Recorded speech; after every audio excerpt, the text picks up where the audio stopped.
Hello বন্ধুরা, তোমরা কেমন আছো? আশা করি সবাই খুব ভালো আছো। রেহানের দুষ্টুমির চ্যানেলে তোমাদের সকলকে জানাই অনেক স্বাগত। আজকে তো চলে যাব, আর মামা বাড়িতে আসতে ভীষণ ভালো লাগে। তোমাদের আগের দিনের ব্লগেই বলেছিলাম, মামা বাড়িতে না আমার মনে হয় আমার মানে খুব নিজের নিজের লাগে। আর যেখানে নিজের নিজের লাগে সেখানে আসতেই প্রত্যেকটা মানুষের ভালো লাগে। আর আমার তো ভীষণ ভালো লাগে এখানে। কি বলো তো, এত ভালোবাসা, এত আদর পাই না, এত আদর যত্ন সব কিছু মিলেমিশে, মানে সবসময় মনে হয় যেন মামা বাড়িতে চলে যাই। তো যাই হোক, আর এখন না, আগের তো খুব আসতাম মামা বাড়িতে, এখন একটু অনেক দিন পর পর আসা হয়। আবার কবে আসবো কি জানি। তো যাই হোক, মামা বাড়িতে একটা মজার বিষয় কি বলতো, আমরা আসলে রিমা দিদি, দীপা দিদি সবাই চলে আসে। আর দীপা দিদি তো নেই, দীপা দিদি ঘুরতে গেছে। তো দীপা দিদিকে মিস করছি। আর কি বলতো, দীপা দিদির সাথে একটা সম্পর্ক আমার কিরাম বলতো, দুষ্টু মিষ্টি সম্পর্ক। মানে এই এক্ষুনি ঝগড়া হয়, আবার এক্ষুনি ভাব হয়ে যায়, যেটা মানে বোন বোনদের মধ্যে হয় তেমন সম্পর্ক ওর সাথে আমার। কিন্তু আমাকে কিন্তু খুব ভালোবাসে। দীপা দিদি কিন্তু একটু বেশিই ভালোবাসে আমাকে। যাই হোক, দীপা দিদি আসেনি, ফুফু আসেনি, তাই জন্য মনটা ভালো লাগছিল না, কেমন একটু ফাঁকা ফাঁকা লাগছিল ওদের জায়গাটা। আর দেখো, এখানে আমাদের ছোট্ট চিনি চলে এসছে। আর চিনি তো কালকে ছিল না, চিনির বাড়িতেই ছিল। আর সকাল সকাল বলে এসছিলাম চলে আসার জন্য, আর চলে এসছে, যার উপলক্ষে মেন আশা আমার কল্যাণীতে। তো চলো, আজকে সারা দিনটা দেখতে থাকো ওদের খুনসুটি, কারণ কালকের ভিডিও থেকে আর দেখতে পারবে না, কারণ আজকে আমরা বাড়ি চলে যাব। আবার যখন দুজনে এক হবে তখন আবার নিশ্চয়ই দেখতে পারবে, কিন্তু আজকের মতো এইটুকুই তোমরা দেখতে পারবে আজকের ভিডিওতে। আর দেখো, কুটুস ঠাম্মির পাশে চুপটি করে শুয়ে আছে। আর আমার প্রচণ্ড ঠান্ডা লাগার কারণে আমার মানে ভয়েস ওভার দিচ্ছি, তো ভয়েসটা একদম জানি নাকে নাকে আসছে, তো তোমাদের শুনতে একটু খারাপ লাগছে, কিন্তু প্লিজ বন্ধুরা একটু ম্যানেজ করে নিও। তার জন্য একটু সরি চেয়ে নিলাম তোমাদের কাছে। তো যাই হোক, দেখতে থাকো। অনেক বেশি কথা বলে ফেলেছি, আর কথা না, এবার তোমরা শান্তি করে ভিডিওটা দেখতে থাকো। আবার কিছুক্ষণ পরে আসবো তোমাদের সামনে কিছু কথা নিয়ে।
এই আসতে বাবা, চোখে না ঢুকে যায়, সাবধান।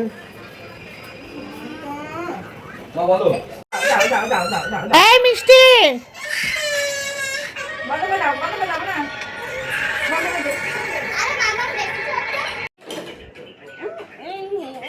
বলে দাও কুটু।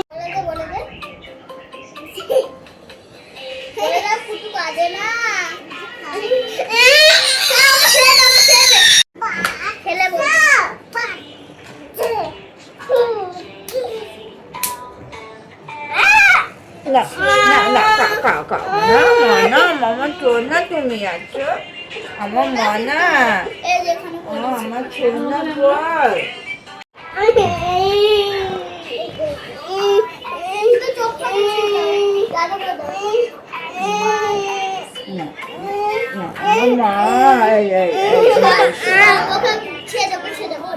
সোনা কুটু খেয়ে নাও, সোনা সোনা তো তুমি সোনা রাগ কথা কুটু দাও, কুটু মাংস দাও, মাংস দাও কুটুকে।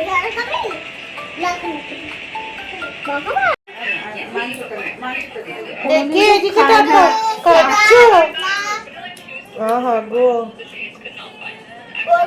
মাংস দেয় ও তো খায় না, কাকে তো দিল তাও, ও দেখা দিয়ে খাতে, তোদের দেখা দেখি। জামাই লেগে দিয়েছে।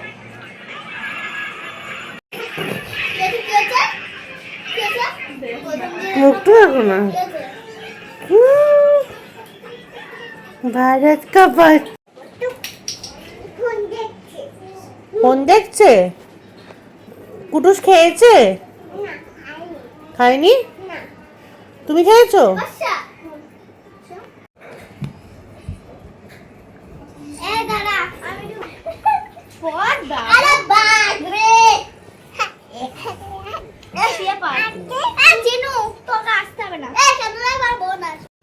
কই মা?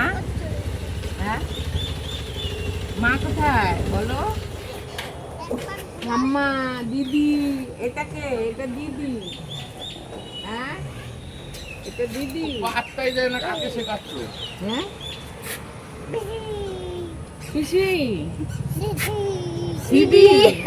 দিদি দিদি হ্যাঁ কোথায় দিদি? এই যে দিদি, দিদি দিদি। আমার বোনটা সামনে দিয়ে দাও আমার সাথে। সামনে এই যে বুঝছো না কেন?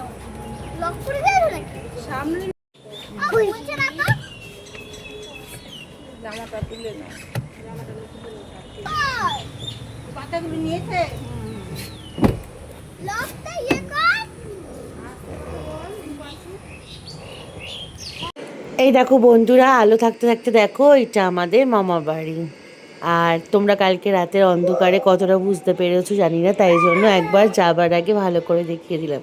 এটা হচ্ছে মামা বাড়ি। আর মামা বাড়ি হচ্ছে কল্যাণী বুদ্ধ পার্কের একদম সামনে।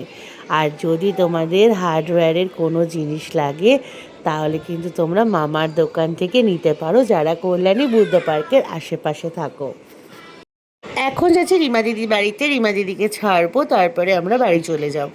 আর রিমা দিদির বাড়ি মামা বাড়ি থেকে 2-3 মিনিটের রাস্তা। কুটুস কুটুস দেখ বনু কি করছে বাবা।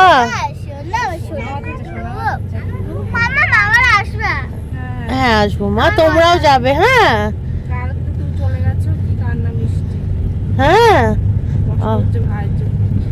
আরে ফোন করবি রোজ, ভাইকে ভিডিও কল করবি, ঠিক আছে? রোজ রাত্রিবেলা করে ভিডিও কল করবি। এই যে ফুলকুমারী কোথায়? ফুলকুমারী কই আমার? ফুলকুমারী এসে। ফুলকুমারী মামা আমরা এখন নেমে যাব। আচ্ছা এখনই যাব। না, তুমি আমার সাথে যাচ্ছ তো যাদবপুর? আগে বোঝাচ্ছি না। যাচ্ছ যাদবপুর যাচ্ছ মা, যাচ্ছ তুমি? যাচ্ছি না।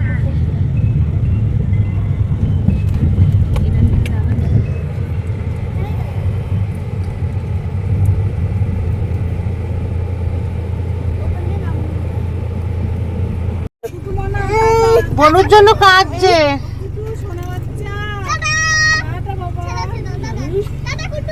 কুটু টাটা করে দাও। Tata bye. টাটা বাই করে দাও। হ্যাঁ হয়ে গেছে, হয়ে গেছে।